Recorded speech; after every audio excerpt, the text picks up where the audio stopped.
धरणगाव तालुक्यातील वराड खुर्द गावाजवळ बुधवारी सकाळी 9 वाजेच्या सुमारास एका भीषण अपघाताने खळबळ उडाली आहे। वापी गुजरात येथून अकोल्याकडे जाणाऱ्या क्रुझर गाडीचे चाक चालत्या गाडीतून निघाल्याने गाडी उलटली व हृदयद्रावक घटनेत नववधूसह तिघांचा जागीच मृत्यू झाला तर 6 जण गंभीर जखमी झाले। मिळालेल्या माहितीनुसार अकोला येथील रहिवासी पूजा रवी वाघडकर वय 22 हिचा विवाह नुकताच गुजरात राज्यातील वापी येथे संपन्न झाला होता।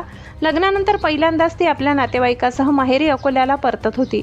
संपूर्ण कुटुंबात आनंदाचे वातावरण होते, मात्र नियतीला काही वेगळंच मान्य होतं। बुधवारी 28 एप्रिल रोजी सकाळी ही क्रुझर गाडी क्रमांक MS 30 AZ 4710 धरणगाव तालुक्यातील वराड खुर्द गावाजवळून जात असताना अचानक गाडीचे चाक निघाल्याने वेग जास्त असल्याने चालकाचे नियंत्रण सुटल्याने गाडीचा भीषण अपघात झाला।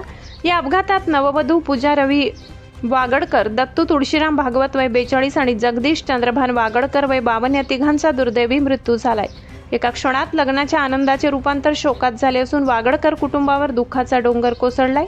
या अपघातात गाडीतील अन्य 6 प्रवासी गंभीर जखमी झाले। जखमीमध्ये प्रेम भारत वागडकर वय 24, नितेश सुरेश काठोडे वय 35, अमोल दामोदर गीते वय 35, रवी प्रभाकर वाघोडकर वय 32, तुळशीराम भीमराव भागवत वय 67, बालक अंश नितेश काठोडे वय 14 यांचा समावेश आहे। घटनेची माहिती मिळताच स्थानिक नागरिकांनी मदतीसाठी धाव घेतली, तसेच पाडदी पोलीस स्टेशनला माहिती मिळताच घटनास्थळी पाडदी पोलिसांनी धाव घेत जखमींना तातडीने जळगाव येथील शासकीय वैद्यकीय महाविद्यालयात उपचारासाठी दाखल करण्यात आले। या घटनेमुळे परिसरात चांगलीच हळहळ व्यक्त केली जात आहे।